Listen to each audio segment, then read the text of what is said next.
Vamos direto ao ponto.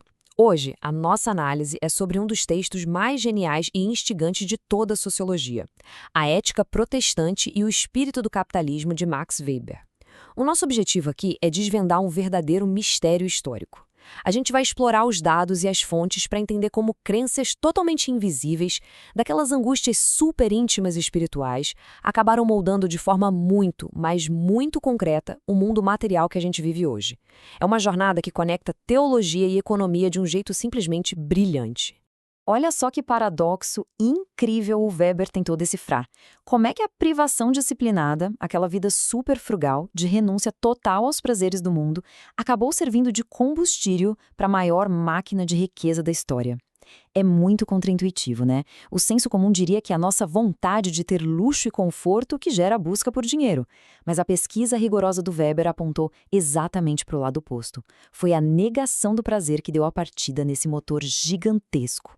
Para entender como isso rolou, a gente entra agora na nossa primeira sessão, o enigma do capitalismo. Aqui a gente vê um contraste absurdo entre as visões de mundo da época. Analisando a Europa no início do século XX, o Weber percebeu que a galera que detinha o capital e os trabalhadores mais técnicos eram, na sua esmagadora maioria, protestantes. Mas por que isso? Bom, na tradição católica medieval, o topo da santidade era o voto de pobreza. A vida isolada e contemplativa no mosteiro, sabe? O lucro pelo lucro era visto muitas vezes como pecado mortal. Já com a reforma protestante, especialmente com os calvinistas, surgiu a tal da ascese intramundana. É um nome chique para dizer que aquela disciplina rígida saiu dos mosteiros e foi jogada direto na loucura do dia a dia e do trabalho comum. Mas o que foi que virou a chave na cabeça das pessoas comuns? Vamos cobrir agora na seção 2, a ética e a vocação. A grande sacada dessa mudança cultural está numa palavra alemã super específica, Beruf, que a gente traduz como vocação ou chamado. A partir de Martinho Lutero, a reforma simplesmente apagou aquela linha que separava o dever sagrado de um padre do trabalho secular de um camponês.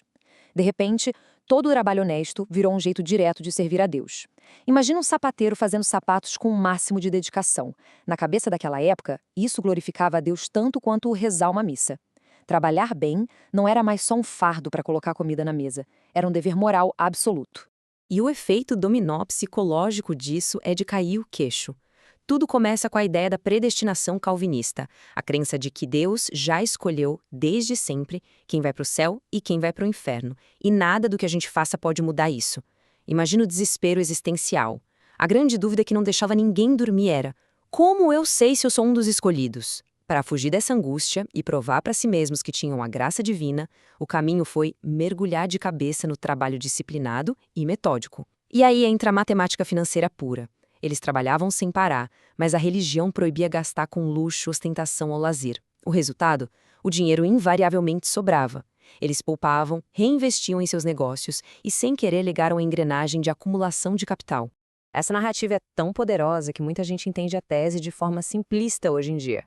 Então vamos para a nossa terceira sessão, corrigindo o mito weberiano. É super importante deixar claro que o próprio Weber nunca disse que o protestantismo inventou o capitalismo do zero, tá? A busca por lucro, grandes redes de comércio e sistemas financeiros já existiam há milênios. Lá na antiga Babilônia, na Índia, na China, até na Idade Média já existiam formas de capitalismo. A grande tese do Weber não é sobre a origem biológica do comércio, mas sim sobre o que deu a esse sistema a sua cara ocidental moderna. É sobre de onde veio aquele espírito racional, frio e sistemático que organizou o trabalho livre numa burocracia simplesmente imparável. E é exatamente por essa constatação que essa frase do Weber carrega um peso tão absurdo. Para os pioneiros puritanos, o cuidado com as coisas materiais devia ser só um leve manto sobre os ombros, algo que a pessoa poderia jogar fora a qualquer momento em nome da fé. Mas a força motriz dessa máquina econômica cresceu tanto que o manto, com o passar dos séculos, virou uma rija crosta de aço, uma gaiola de ferro. O sistema ficou colossal, autossustentável e inescapável, moldando inexoravelmente a vida de todo mundo que nasce dentro dele hoje, quer exista ali alguma motivação religiosa ou não. A construção dessa imensa gaiola racional mexeu fundo na nossa cultura e na nossa cabeça. É o que a gente explora agora na seção 4, o desencantamento do mundo. Esse conceito de desencantamento do mundo não quer dizer que a humanidade ficou triste ou deprimida. Significa que o pensamento mágico foi sendo sistematicamente eliminado. O protestantismo cortou a dependência de milagres diários e feitiçarias para explicar a vida, exigindo um comportamento de cálculo rigoroso. Ironicamente, essa racionalização puramente religiosa abriu as portas para a ciência moderna. O mundo deixou gradativamente de ser um lugar cheio de forças misteriosas e deuses caprichosos e virou um grande mecanismo previsível que podia ser calculado e dominado. As tempestades não eram mais castigos dos céus, mas sim fenômenos meteorológicos compreensíveis. Isso ilustra perfeitamente uma mudança trágica nas motivações humanas. No passado, as pessoas agiam baseadas numa racionalidade de valores. Trabalhar muito duro porque isso refletia a glória de Deus e garantia o paraíso. Só que isso foi lentamente engolido pela racionalidade instrumental. Hoje, a imensa maioria do nosso sistema funciona pelo puro cálculo, buscando eficiência fria e lucrativa. Ele opera totalmente desconectado daquele valor ético profundo que deu a faísca original.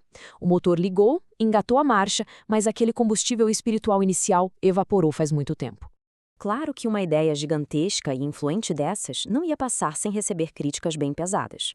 Mantendo a nossa análise completamente imparcial, vamos examinar o outro lado do debate na seção 5, o Frankenstein sociológico.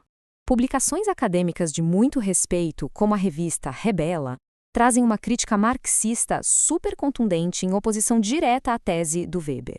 Segundo essa visão acadêmica alternativa, a abordagem do Weber tem falhas e escolhas de método muito sérias que a gente precisa questionar a fundo.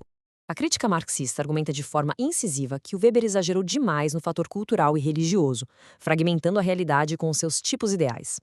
Para essa galera, o Weber isolou a religião das relações materiais reais e concretas.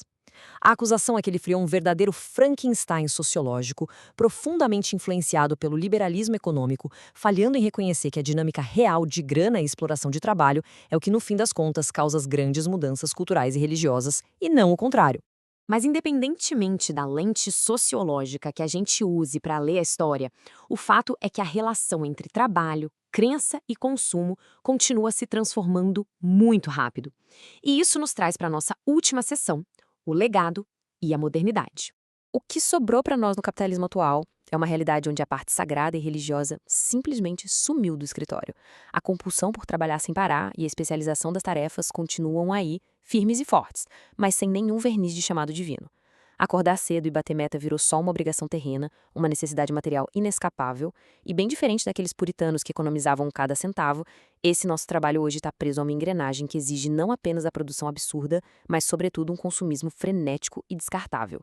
E no meio desse materialismo todo, o que aconteceu com a religião que começou isso lá atrás? Ela não desapareceu, ela simplesmente se adaptou ao mercado. Pesquisas super interessantes da revista Caos analisam isso focando no nosso contexto brasileiro. Eles mostram como a ascensão explosiva das igrejas neopentecostais nas últimas décadas acabou subvertendo aquela velha ética de um jeito sociologicamente fascinante. O contraste entre a matriz clássica europeia e o que a gente observa hoje por aqui é impressionante. A ascese protestante original exigia restringir os impulsos e poupar ao máximo como prova de fé. Já a moderna teologia da prosperidade gira essa lógica em 180 graus. Nessa nova visão, a riqueza imediata, o sucesso ostensivo e o consumo não são mais pecados ou distrações. Pelo contrário, o carro novo e a conta bancária gorda viraram as principais evidências de que Deus está abençoando aquele fiel. O espírito de consumo ultracontemporâneo acabou moldando a própria teologia, fechando um ciclo histórico incrível. Então, fica essa grande provocação para encerrarmos a nossa análise. Se aquela ética religiosa original, baseada na privação, sumiu de vez, se ela foi trocada pela frieza técnica das planilhas ou por essas novas teologias que abraçam o consumo, a pergunta que não quer calar é: será que a gente ainda habita a velha gaiola de aço do Weber? Ou será que, coletivamente, forjamos correntes e engrenagens inteiramente novas sem nem perceber? Muito obrigado por acompanhar mais esse mergulho nas nossas fontes, que a gente possa continuar sempre questionando as estruturas invisíveis que nos cercam. Até a próxima!